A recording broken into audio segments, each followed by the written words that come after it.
Yes, sir. Welcome, welcome, welcome. Man, 12 years later. For sure. Bro, we first linked up in 2012. I was on tour with Macklemore. We stopped through Tucson or Phoenix. It was Phoenix. It was like Tempe. Yep. Somehow, some way. Some venue called the Clubhouse, yeah. Yep. And I ended up at the radio station. Was that like right when like the Thrift shop started to pop? It was kind of like it started to pop in the middle of that tour. Literally, bro. Yeah. Literally. Yeah, So it was like by the time that tour ended, Macklemore was a superstar. Bro, that tour was crazy. We were doing like 1,500, 2,000 cap venues at the beginning of the tour. Mm-hmm. By the end of the tour, they were like, hey, we about to run this tour back, and this time we doing full arenas. You know That what shit's I mean? crazy. Yeah, so that's when we met, bro. So yeah. Thank you even back then for rocking with me. I don't know. I was independent, so maybe you just saw me opening up for him, and you were like, oh, this dude seemed dope. Well, I think you were doing your thing too. Like, I think I remember just seeing you on like, back then it was like the blog game was still imperative. Two Dope Boys. Nah, right. Shout out to Shake and Mech and those guys. Two Dope Boys was my site, man. I'd go there. Same here. I'd be like, I got similar taste to these guys. So and it was crazy too, because we talked about like gatekeepers before we were recording. I actually like respected those quote unquote gatekeepers a lot more than I respect like this algorithmic playlist situation that's happening, because at least like I feel like those guys, whether it was SK or Shake or whoever, like they really had like taste. They had taste. They had taste. Now it's just mind control. Yeah. Playlists ain't nothing but mind control. But back then, it was literally people who love music, who are like, if it moves me, if I like it, it's getting posted. It don't matter how big it is. There you go. It don't matter what label is pushing it to me. For sure. You know what I mean?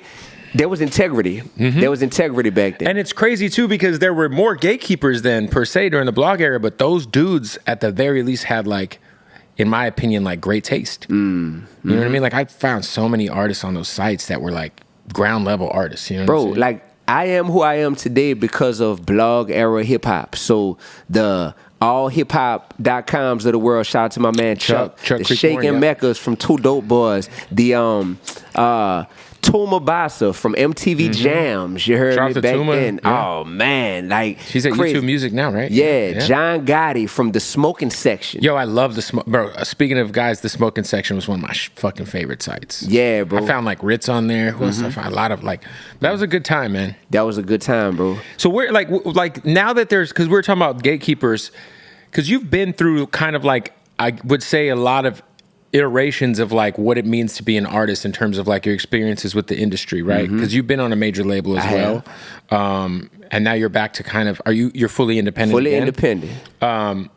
What would you say is the, being a part of so many eras of the music industry, what would you say is the most like fruitful way for an artist to kind of pop from? Because like now you see guys like La Russell kind of re-envisioning what it means to be independent. Yeah. You know, there's offer-based shows, and there's a website called Even. People are just selling music straight. Name your own price for the music. Correct. Right. And so it just seems like there's like this like quiet revolution happening like against the machine, but like is it better than when it was like when you got in? Yes, because there's middle class rap now. Back then they didn't have middle class rap. You were either a mega superstar or you were a starving artist trying to make it. Now there's all these artists who are making 6 figures a year, even a cool 7 figures a year. You heard me? And half the game might not even know who they are, but they just super serve their fan base. They know what their niche is, you feel me? And they super serve them. There's people like me and like La Russell who will go direct to consumer with our music. I don't ever put my music out directly to the DSPs. At this point, I go on my website first and I tell all my diehards, come to Dee-1music.com, you heard me? Name your own price if you want the album. So my new album that I just put out is called Loaded. It debuted at number 2 in the world on the hip-hop charts behind Eminem. On iTunes? Yeah, on iTunes, right? Behind Eminem. Number 2 in the world, independent, right? That album had been out for 3 months on my website on your site beforehand. Yeah. Wow. So it's like your fans got it first. Yeah, my diehards got it first. People paying up to $1,000 for the album, Kev. Right. Like, literally multiple people. 1,000 here, 1,000 there, 500 here, $250 there, $10 here, $20 there. But you add that up, now when I put it on streaming, to still do those type of numbers and make that type of impact on streaming is powerful, you know what I mean? And the album consists of, let me see, I had Fredo Bang featured on the album. You know Fredo, I think you interviewed Fredo. Fredo. Great guy, man. That's my former middle school student. Wow. I used to be his teacher. What? Yeah, back in Baton Rouge. Yeah, brother. So crazy. Like, Fredo is on the album. That's love. That's a relationship. Project Pat is on the album. You heard me? That's love. That's a relationship. My brother Starlito is on the album. You heard me? That's love. Shout out to Starlito. Very slept on dude, man. Shout out to Nashville. Yeah, bro. So this feels like the best era ever, to where if you are willing to work hard, before it was working hard but still having to go through gatekeepers. Now with social media, you can go directly to the people. And when you form a connection with the people, they don't care who you sign to. They don't care what other artists are co-signing you. You know, there was an era where you had to have a big co-sign to really get in. You know what I'm saying? It's not like that anymore. So if you're willing to work hard, and if you got a product that the fans could tell, man, I love your art, but I love your heart, they're going to lock in with you, bro. And that's the key to my longevity. Yeah, I was going to say, like, it feels like, you know, there's almost, artists are so ignorant. I feel like there's dope independent artists who are even ignorant to the possibility of, like, doing that. As opposed, they're chasing playlists. They're chasing the wrong shit, where it's like, yo, if you even got like 100 people rocking with you, 100 people, that's enough to pay the bills. Straight up. You know what I mean? Straight up. If you got 100 people spending $100 a year with you, that's 10 racks. Yeah. Off of just 100 people. Yeah, for sure. If you get 1,000 people to spend $100 a year with you, that's 100 racks, bro. Yeah. People don't want to think about it like that, because the playlist is what has been glamorized. Right. Just for everybody watching this, I've been on the big playlists. I'm on them right now as we speak. I'm sure some of my singles are on some of these big playlists as we speak. That stuff don't change your life, man. That's somebody working out in the gym or just with their music playing at the crib. They're not engaged. They're not even super engaged. Shit comes on. Yeah, it's like, oh, it's on.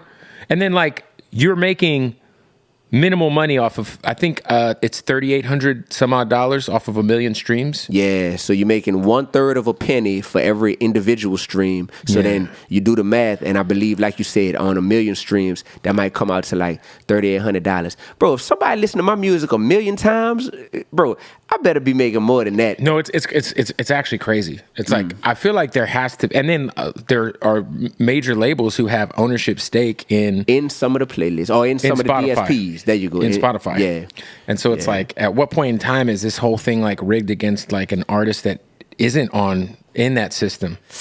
I wouldn't say rigged, but it's very, very, almost damn near impossible to make a career off of music if you're just depending on like the conventional streaming income, DSP income. Like you're cooked unless you win the lottery. Kev, I think I counted about 13 income streams that I have just off of music. Yeah. I'm going to try to recall them right now. So we got streaming royalties, we got publishing, we got direct to consumer, name your own price money, we got concerts, we got merch, we got speaking engagements.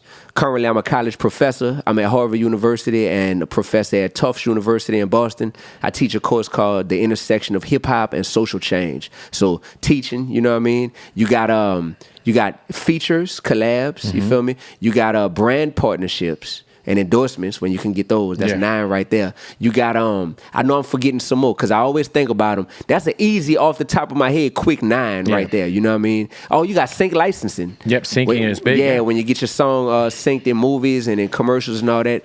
And this type of stuff, I don't know if I said speaking engagements. Maybe I did. You did. Yeah, but this is just a quick little 10-piece that I named. You know what I mean? Some artists are just super focused on just one. Yep.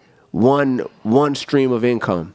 It ain't supposed to be like that no more, man. You got podcasting. I just launched my first episode of my podcast today. Oh, congrats. It's called Flipping Tables with Dee-1, you heard me? Because so much has been happening over the past year. I don't know how much you've been keeping up, man, but I've been in some pretty high profile back and forth. I think it was Meek and Rick Ross, right? Yeah, Jim Jones, Meek Mill, Rick Ross, then Joe Budden chimed in, and it didn't feel fair to me that a brother like Joe Budden, who I never met before, I heard you call him out on the new record, on the new song. Yeah, because he had 3 full podcast episodes where I'm a topic of discussion of his, you know, and he gets to, in long form content, gets to speak his piece about who he thinks Dee-1 is and how he thinks Dee-1 is just a clout chaser and not legit and da-da-da-da-da, and speaking down on even my faith, you heard me, the fact that I'm Christian and all this type of stuff. And I was like, dang, based on the way I put content out, all I got is songs and maybe 90-second reels on Instagram. So I love the fact of, and salute to you even with podcasting, when you're really a thinker, you heard me? Like you really a thinker and a listener. So it allows you to have these longer conversations to where you can understand someone's heart and their thought process behind what they're doing.